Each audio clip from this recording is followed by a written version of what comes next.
On May 19, 2015, a group of World War II Korean and Vietnam veterans from Iowa visited the World War II Memorial in Washington, D.C. This is an account of their visit there.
Guards!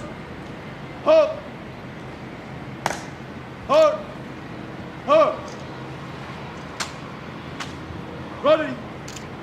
Place! Present! Halt!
It means a great deal because I was a part of it. I was the finance chairman, and it wasn't built by the government. We're proud to say that it was built by individuals all across America, school children, people who didn't serve, you know, men, women, I don't know, we all did it together, and we raised $170 million, and we had a surplus, so you know it wasn't built by the government. We had $17 million left over, which we still have to take care of the memorial in perpetuity.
I'm Senator Chuck Grassley, member of the United States Senate for the last 35 years.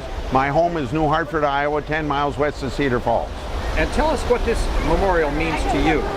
Well, I think it means liberty and freedom. And World War II Memorial specifically is the greatest generation. You've heard that expression, greatest generation. They saved our liberty and freedom from people like Hitler and Tojo and Mussolini, and we owe them the ultimate of sacrifices that they did during that period of time to keep America safe. Not only America safe, but they put the United States in the world leadership for the next year, 70 or 80 years, to make sure that we didn't have a World War III. My last name is Carpenter. Spelled the usual way. It's the usual way. Yep. Actually, my first ancestor was John Zimmerman. Zimmerman translates to carpenter. If you look in the German book, it is. And John Zimmerman came in, we think, 1743 into Maryland, and he had 5 boys and 1 girl, and they were all named Carpenter. So we figured that he was naturalized in Virginia and Maryland, and then they migrated to Ohio, and then from my ancestors came from Ohio to Iowa. Well, let's get to World War II. And do you remember what you were doing on Pearl Harbor Day, December 7th? Pearl Harbor Day, I was baling hay at Solon, Iowa.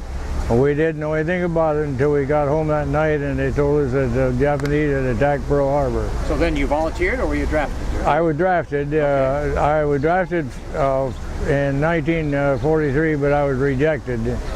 And later on, after I got married, they decided I was good enough, so they drafted me again, and that was in 1945. Into what service? The Army. Army, okay. And I was inducted into Fort Snelling, took basic training in Fort Bliss, Texas, and traveled from there to Fort Ord, California.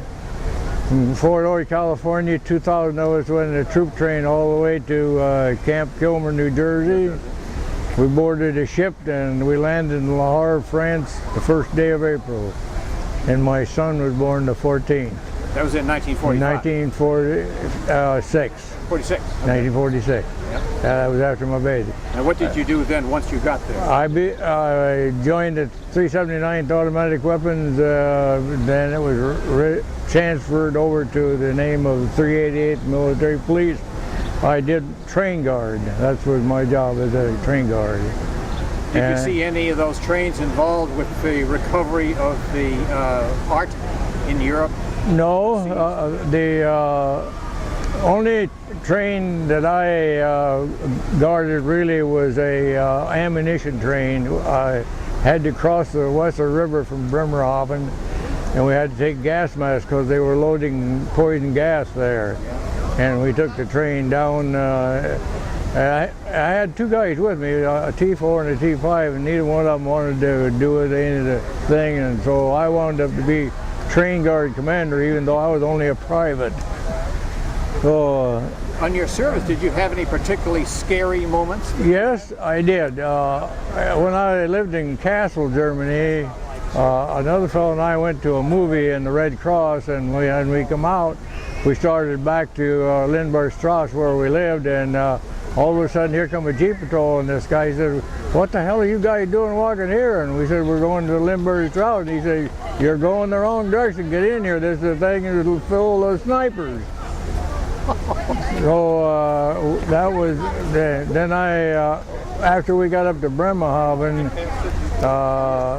I didn't really know that there was any bad deal there, but after I was discharged and got home, I met my friend 40 years later, and I asked him about this fella, and then he said, "Well, didn't you know that 2 weeks after you left, one of our buddies was shot by a sniper in the Gießen Mundy Railroad Yard?" And I said, "Oh, I pulled guard duty there twice." Well, then I asked about another fellow, and he said that he had been shot by a sniper. So there was still those. They were guys that just did not give up.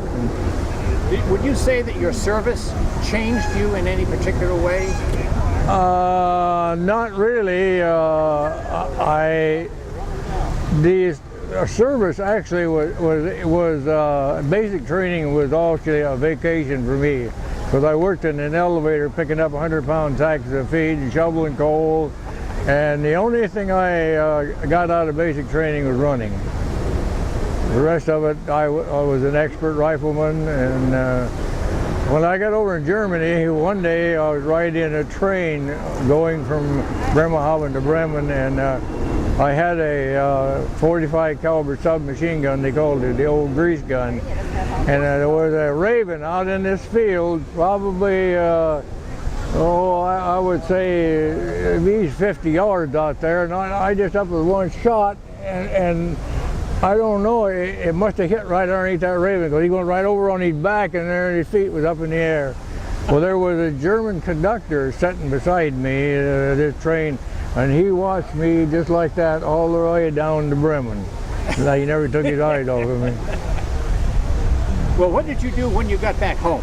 When I got back home, I went to work in a lumber yard as yard man, and eventually I became a manager of a small yard in Morley. Then they sold it out, and I went to work at Collins Radio. Oh, yeah. And eventually became Rockwell Collins, and my wife and I both worked there. She did something that nobody else ever did. She broke all the rules. She started working in the same building with me, which nobody else ever did.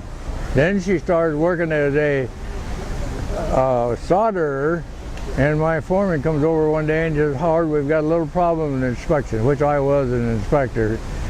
And he says, "I want you to go over there in the soldering end table and straighten that out." When I got over there, of course, right away, here comes his foreman. He says, "What are you going to have to do if you have to reject her?" And I said, "She'll be no different than anybody else." 2 weeks later, she burned some stainless steel, and I rejected her. Here he comes right away. Hi, he says, "I see problems tonight at home." Well, nothing was ever said. Then later on, she became a brake operator. When she came into the brake department, here is Howard. I was the inspector. Then we both become inspectors for the same foreman, which nobody else ever did. She and I retired in 1982. Well, now, these days we don't have the draft anymore. It's all volunteer service. So would you recommend to, what would be your advice to any of the teenagers graduating from high school now as to whether they should go into the service or not? Would it offer them any help? My grandson volunteered because there were no jobs. And he is now in Fort Ord, California, where I was at in 1946.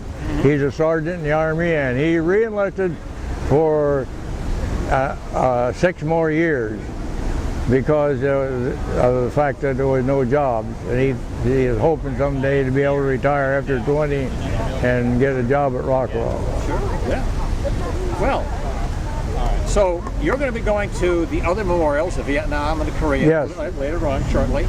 And I look forward to seeing it. They're terrific memorials. You'll appreciate them. Yes, I do. I honor these people that lost their life here because they did it before I was there, although I could have lost my life there too. But I was lucky and got back home with my wife and my 4-month-old son. You mind telling us your age? I am 91. I'll be 92 in October. Don't look a day over something. Well, I have a lot of people that think that I'm about 70, 75. Yeah. But I have a son here that he's my second son, and I have 4 boys and a girl. I lost my oldest son with a sudden heart attack, but I had good children. Well, this is a nice group from eastern Iowa. Yes, it is. Here several times a year, the groups, always well organized with the honor guard. Very nice. Well, the reason I waited so long, I wanted the people who had served earlier and let them get that done. Now I'm hoping that I'm a part of it. Yeah. Well, what's going to happen with this interview now? It's going to be patched together into about a 30-minute long video that I'll be posting to YouTube, and I'll let George Rickey know, the organizer, know about how to access it. Okay. But also today I interviewed Senator Grassley and Senator Dole, who doesn't usually come here. Senator Dole is from July to October older than I am. That young. That young. So this is your first time to Washington? Yes, it is. It's quite a place. I mean, you could spend a week here and not see I realize that. My son, he was here last summer, and he and his wife toured this, so he knows what's going on. Yeah. That's why he had me over to Iowa Memorial. He'd been here and chance to see it, and he's guiding me around to where I don't get lost. Well, Mr. Carpenter, thank you very much for your time. I appreciate it. And have yourself a really good day. Well, I think it is. Yep. The weather's good. Real nice right here in the shade.